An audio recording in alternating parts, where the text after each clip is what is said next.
નમસ્તે મિત્રો, ફરી સ્વાગત છે. હું કેતન ચાવડા અને મારી સાથે બ્રિસ્બેન ઓસ્ટ્રેલિયાથી મારા મિત્ર છે. નમસ્તે. આપણે આપણી શ્રેણી બ્રિટિશ રેલ સામ્રાજ્યના પડઘા કચ્છ ગુર્જર ક્ષત્રિય રાય બહાદુર અને રાય સાહેબ માં આગળ વધી રહ્યા છીએ. હા, અને આજે આપણે ભારતીય રેલવે ઇતિહાસના એક બહુ જ ખાસ સુવર્ણ પ્રકરણની વાત કરવાના છીએ. બિલકુલ. પ્રતિષ્ઠા અને ચોકસાઈની KGK રેલ યાત્રા.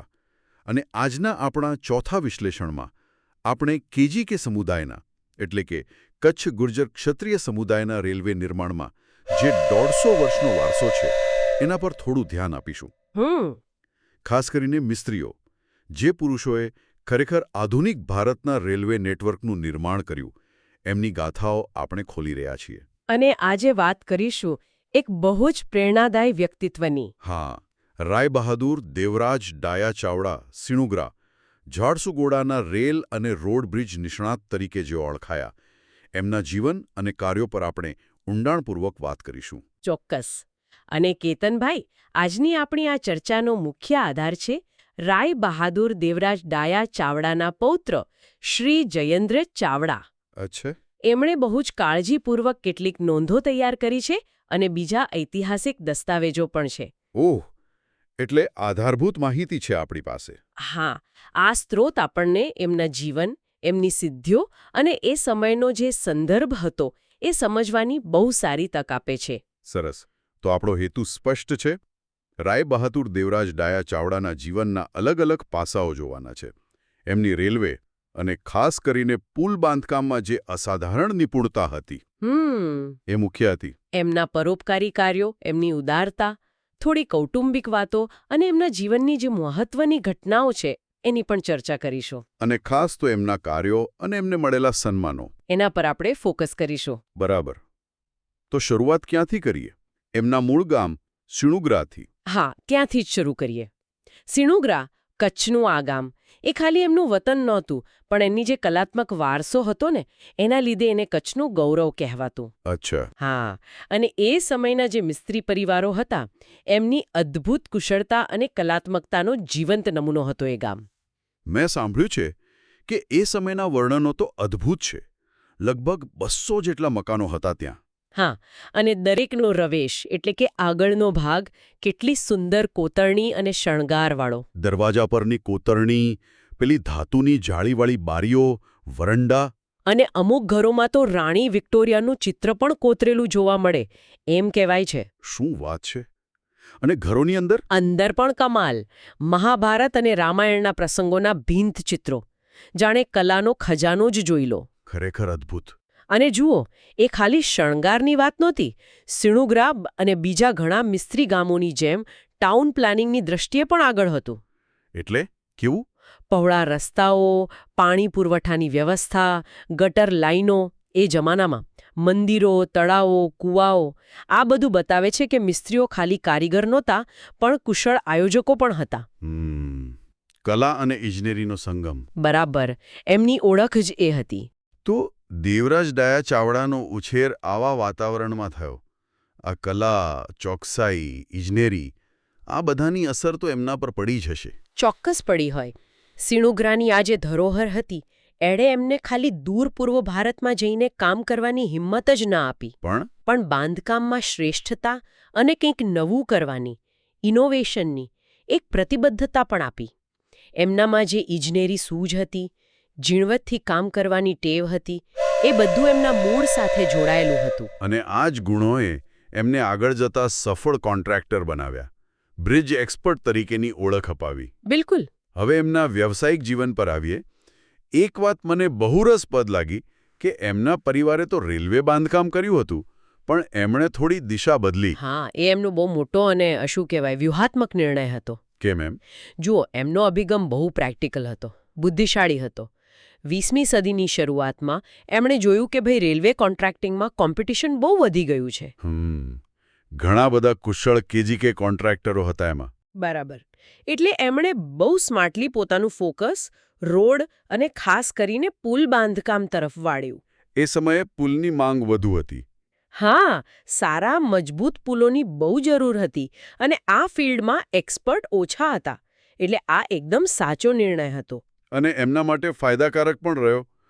એમણે ખાલી દિશા ન બદલી, પણ પેલું PWD એટલે કે પબ્લિક વર્ક્સ ડિપાર્ટમેન્ટ અને બીજા સિવિલ કન્સ્ટ્રક્શન પ્રોજેક્ટ્સમાં પણ કામ વિસ્તાર્યું. હા, અને એકલા નહીં, એમના ભાઈઓ સાથે મળીને કાંજીડાયા, ગાંગજીડાયા, ત્રિકમડાયા, હીરજીડાયા, ચાવડા બધા સાથે મળીને એક સિન્ડિકેટ તરીકે કામ કરતા. અચ્છા, ટીમ વર્ક. હા, એટલે મોટા અને જટિલ પ્રોજેક્ટ્સ પણ એ લોકો સમયસર અને સારી ક્વોલિટી સાથે પૂરા કરી શકતા. અને એનાથી એમની પ્રતિષ્ઠા બહુ ઝડપથી વધી હશે ને? ખૂબ જ. એમનું કામ કરવાની રીત, ટાઈમ પર કામ પૂરું કરવું, બાંધકામની ક્વોલિટી, આ બધાને લીધે બ્રિટિશ એન્જિનિયરો અને અધિકારીઓમાં એમનો બહુ જ ભરોસો બેસી ગયો. એમના ફેવરેટ કોન્ટ્રાક્ટર બની ગયા છે. ની ઓળખ જ બ્રિજ એક્સપર્ટ તરીકે થઈ ગઈ. અને એમની પાસે પેલું A ક્લાસ PWD કોન્ટ્રાક્ટરનું લાયસન્સ પણ હતું ને?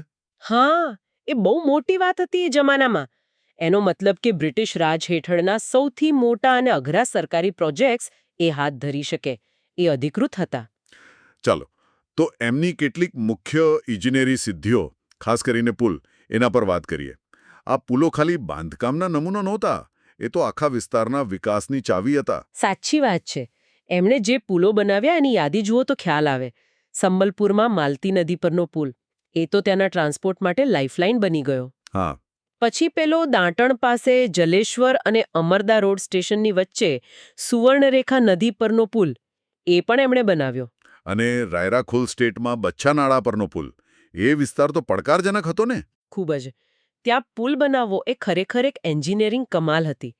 પછી નાગરા, ગંગપુર સ્ટેટમાં તુર્કેરા નાળા પરનો પુલ, એનાથી તો આખો આદિવાસી અને જંગલ વિસ્તાર મુખ્ય પ્રવાહ સાથે જોડાયો. અને પેલો ભસ્મા બ્રિજ, સુંદરગઢમાં. હા, ભસ્મા નદી પરનો પુલ, એ તો એ જમાનાનો બહુ મોટો અને પ્રખ્યાત પુલ ગણાતો. એની ઇજનેરીના વખાણ થતા. અને આટલું ઓછું હોય એમ હીરાકુડ ડેમ જેવા મોટા પ્રોજેક્ટમાં પણ એમનું યોગદાન હતું. હા, બહુ ઓછા કેજીકે કોન્ટ્રાક્ટરોમાંના એ એક હતા જેમણે હીરાકુડ ડેમના નિર્માણમાં ભાગ લીધો હતો. આ બતાવે છે કે એમની ક્ષમતા કેટલી ઊંચી હતી અને એમની સ્વીકૃતિ કેટલી હતી. ખરેખર, આ બધા પ્રોજેક્ટ્સ એમની ટેકનિકલ કુશળતા, મોટી સમસ્યા ઉકેલવાની ક્ષમતા અને મોટા કામનું મેનેજમેન્ટ કરવાની આવડત બતાવે છે. બિલકુલ. હવે પેલી બ્રાહ્મણી નદી પરના પુલની વાત કરીએ. આ પ્રોજેક્ટ્સ ખાલી એન્જિનિયરિંગ માટે જ નહીં, પણ પેલી કેજીકે સમાજની ભાઈચારાની ભાવના અને સાથે મળીને કામ કરવાની જે પદ્ધતિ હતી, એનું પણ ઉદાહરણ છે. સાચી વાત. આ બહુ નોંધપાત્ર ઉદાહરણ છે. રાય બહાદુર દેવરાજ ડાયા ચાવડાએ પોતાના ભાઈ કાનજી ડાયા ચાવડા અને બીજા સિનિયર કેજીકે કોન્ટ્રાક્ટરો જેમ કે શેઠખોરા રામજી ચાવડા અને જેઠા લીરા, આ બધા સિણુગ્રાના જ હતા. એમની સાથે મળીને જોકાડિયા પાસે બ્રાહ્મણી નદીની એક શાખા પર પુલ બનાવ્યો. અચ્છા, એક ટીમે આ કર્યું. હા, અને લગભગ એ જ સમયે બીજી એક ટીમે, જેમાં સિણુગ્રાના શેઠ નાનજી ડોસા અને અંજારના ભગત જીવા વસ્તા પઢિયાર મુખ્ય હતા, એમણે કેન્દુધીપ અને જૈનાપુર વચ્ચે બ્રાહ્મણી નદીના મુખ્ય પ્રવાહ પર પુલ બનાવ્યો. એટલે બે મોટા પુલ એકસાથે અલગ અલગ કેજીકે ટીમો દ્વારા બન્યા. બરાબર. અને બંને પ્રોજેક્ટ્સ સફળતાપૂર્વક, સમયસર અને કોઈ ભૂલ વગર પૂરા થયા.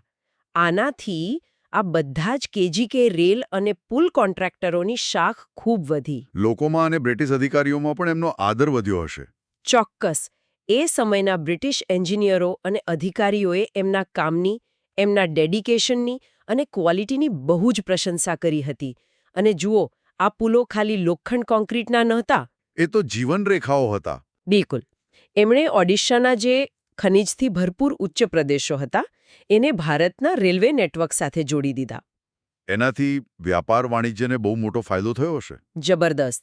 ખાસ કરીને કોલસા જેવા ખનિજોની હેરફેર બહુ સહેલી થઈ ગઈ અને આખા વિસ્તારમાં ઇન્ડસ્ટ્રીયલાઇઝેશનને વેગ મળ્યો. એમની વ્યાવસાયિક સિદ્ધિઓ તો ખરેખર અસાધારણ હતી. પણ રાય બહાદુર દેવરાજ ડાયા ચાવડાનું જીવન ખાલી કોન્ટ્રાક્ટ અને બાંધકામ પૂરતું સીમિત નહોતું, ખરું ને? ના, બિલકુલ નહીં. એમની ઉદારતા, પરોપકારની ભાવના અને એમની ઊંડી આધ્યાત્મિક શ્રદ્ધા પણ એટલી જ નોંધપાત્ર હતી. એમના ધાર્મિક જોડાણ વિશે થોડી વાત કરો. એ સ્વામિનારાયણ સંપ્રદાયમાં બહુ જ ઊંડી અને અતૂટ શ્રદ્ધા ધરાવતા હતા. આ શ્રદ્ધા એમના પરિવારમાં વારસાગત હતી અને એમના જીવનના નિર્ણયો અને કાર્યોમાં હંમેશા દેખાતી. કયા મંદિરો સાથે વધુ જોડાયેલા હતા? અમદાવાદ, ભુજ, અંજાર આ બધા સ્વામિનારાયણ મંદિરો સાથે એમનો ગાઢ સંપર્ક હતો. મંદિરોના જે મોટા ઉત્સવો હોય, પાટોત્સવ હોય, એમાં એ સક્રિય રીતે ભાગ લેતા, યજમાન પણ બનતા. એમની ભક્તિ અને ઉદારતાનું કોઈ મોટું ઉદાહરણ? હા, ભુજનું જે નર નારાયણ દેવ મંદિર છે ત્યાં સુવર્ણ કળશ સ્થાપનનો જે મોટો સમારોહ થયો હતો. ઓહા. એમાં એમના પરિવારે મુખ્ય યજમાન તરીકેની સેવા આપી હતી. આ બતાવે છે કે સંપ્રદાય પ્રત્યે એમની કેટલી નિષ્ઠા અને સમર્પણ હતું. પેલું અમદાવાદના કાલુપુર મંદિરનું? હા, ત્યાં ઘનશ્યામ મહારાજ અક્ષરભુવન મંદિર માટે એમણે બહુ જ સુંદર કલાત્મક ચાંદીના દરવાજા બનાવીને ભેટ આપ્યા હતા. વાહ. અને આ તો મોટા દાન થયા. એ સિવાય જ્યારે પણ સ્વામિનારાયણ સંતો ધર્મ પ્રચાર માટે કે તીર્થયાત્રા માટે પૂર્વ ભારત તરફ આવતા ત્યારે મોટાભાગે ઝારસુગુડામાં એમના ઘરે જ ઉતરતા. દેવરાજભાઈ એમના યજમાન બનતા. સંપ્રદાયના પ્રચાર માટે, મંદિરોના નિભાવ માટે, નવા મંદિરો બનાવવા માટે એ હંમેશા પોતાનો સમય, શક્તિ, પૈસા બધું જ ઉદારતાથી આપતા. અને આ સેવા અને શ્રદ્ધાનો વારસો એમના પરિવારમાં આજે પણ ચાલુ છે? હા, બિલકુલ. અને એમની આ જે પરોપકારની ભાવના હતી એ ખાલી ધાર્મિક કામો પૂરતી નહોતી. કેજી કે સમાજની જે ભાવના છે ને, કે સમાજને પાછું આપવું, એના એ જીવંત ઉદાહરણ હતા.